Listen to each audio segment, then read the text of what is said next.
नमस्ते दोस्तों। अगर हमें किसी कार्य में सक्सेस मिलाना है, कुछ करके दिखाना है और वो करते समय हमारे पास कोई अदर अल्टरनेटिव नहीं है, सिर्फ एक ही अल्टरनेटिव है, सिर्फ एक ही विकल्प है, तो हम वो अपनाते ही है। इसकी मैं आपको एक कहानी सुनाता हूँ, मेरे खुद की कहानी। मैंने केमिकल इंजीनियरिंग पूरा किया और मुझे यूएसए में एमबीए पढ़ने को जाना था। एमबीए के लिए आपको जीमैट एग्ज़ाम देनी पड़ती है और जीमैट एग्ज़ाम के लिए आपको पासपोर्ट होना बहुत आवश्यक होता है। मैं जीमैट की पढ़ाई कर रहा था और उसके साथ पासपोर्ट का भी एप्लीकेशन मैंने किया था। मेरी आने वाले संडे में जीमैट की एग्ज़ाम थी और जैसे कि आपको पासपोर्ट बहुत आवश्यक होता है अगर जीमैट एग्ज़ाम देनी है। अगर आपके पास पासपोर्ट नहीं है तो आप एग्ज़ाम को नहीं बैठ सकते। तो इस संडे एग्ज़ाम थी।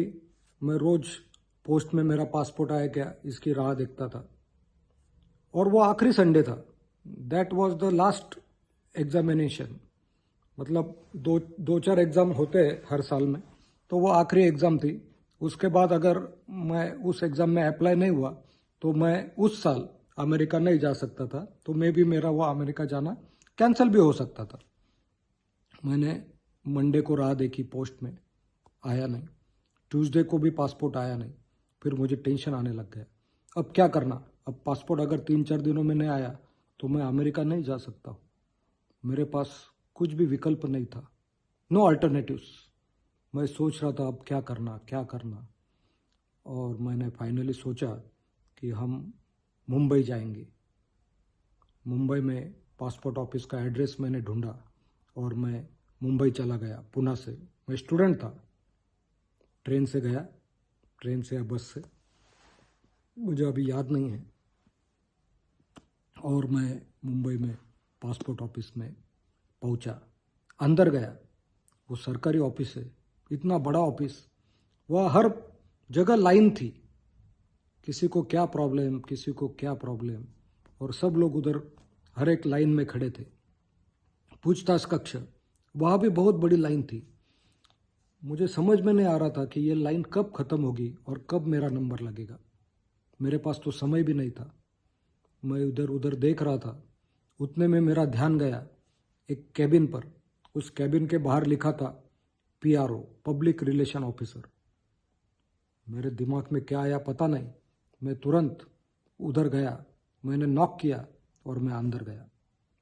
अंदर एक सीनियर ऑफिसर बैठे हुए थे। उनके टेबल पर कई फाइल्स थे। मुझे वो बहुत बिजी लग रहे थे। उन्होंने मुझे देखा और पूछा कि क्या काम है।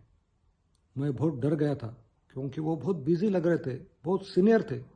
मुझे लगा मेरे से गलती हो गई, मैं कैसे इधर आ गया। फिर उन्होंने पूछा कि अरे क्या काम है। फिर मैंने बोला कि सर मुझे अमेरिका पढ़ने जाना है और इसलिए मुझे जीमैट की एग्ज़ाम देनी है। आने वाले संडे को मेरी जीमैट की एग्ज़ाम है और उसके लिए मुझे पासपोर्ट की आवश्यकता है। मैंने पासपोर्ट के लिए अप्लाई किया है लेकिन अभी तक मुझे पासपोर्ट नहीं आया। अगर इस संडे में मैं एग्ज़ाम नहीं दे पाया तो मेरा अमेरिका जाना कैंसिल हो जाएगा, क्योंकि आगे कोई चांस नहीं। उस ऑफिसर को मेरी दया आई और उन्होंने एक सिपाही को कि इनके नाम का पासपोर्ट है क्या, इनकी फाइल है क्या, ज़रा देखना। मेरा नाम पूछा। मैं बोला गिरीश मालपानी। तो वो बोले ठीक है, मेरा नाम बताया। वो सिपाही अंदर चला गया। ये 1995 की बात है। तब इतने कंप्यूटर्स, इतना आसान नहीं था कि गिरीश मालपानी सर्च करे और तुरंत मेरी फाइल किधर है जैसे आज के ज़माने में दिखता है। लेकिन मैं भगवान पे मैंने भरोसा किया और ताज्जुब की बात यह है कि वो सिपाही तुरंत वो मेरा पासपोर्ट ही लेके आया और वो पासपोर्ट पर हायर अथॉरिटी की साइन बाकी थी। तो पीआरओ सर ने बोला उस सिपाही को कि इनकी साइन लेके इन ऑफिसर की साइन लेके आओ। और वो साइन लेके आए और मेरा पासपोर्ट मुझे दिया और मेरी एक साइन ली कि I have received the passport.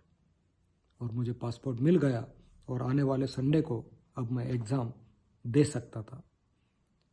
मतलब देखो, मुझे अमेरिका जाना बहुत ज़रूरी था और वो मेरे आखिरी संडे की एग्ज़ाम थी। अगर मैं वो संडे में एग्ज़ाम नहीं दे पाता था तो मेरा जाना इम्पॉसिबल था। और इसलिए मैंने सब विकल्प देखे, सब अल्टरनेटिव ढूंढे और मुझे लगा कि मुंबई जाना चाहिए और मैं तुरंत मुंबई गया। मुंबई जाने के बाद उस ऑफिस में काफ़ी लाइंस थी, मुझे मेरा काम करना ही था, इसलिए मैं पीआरओ ऑफिस चला गया। पीआरओ ऑफिस में उनके साथ बोला।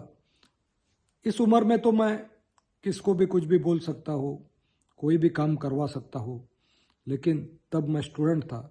लेकिन मेरे पास एक ही अल्टरनेटिव था, एक ही विकल्प था और सक्सेस पाने के लिए मैंने वो विकल्प अपनाया और मेरा काम हो गया। इसी प्रकार आपको भी अगर कुछ कार्य करना है, कुछ बड़ा काम करना है और वह एक ही अल्टरनेटिव है कि आपको ये ऐसा ही करना है, तो आप वो करते ही है, आपको करना ही पड़ता है। और अगर हम इस प्रकार हमारा कार्य करते हैं तो हमें 100% सक्सेस मिलता है। Thank you very much. Have a nice day.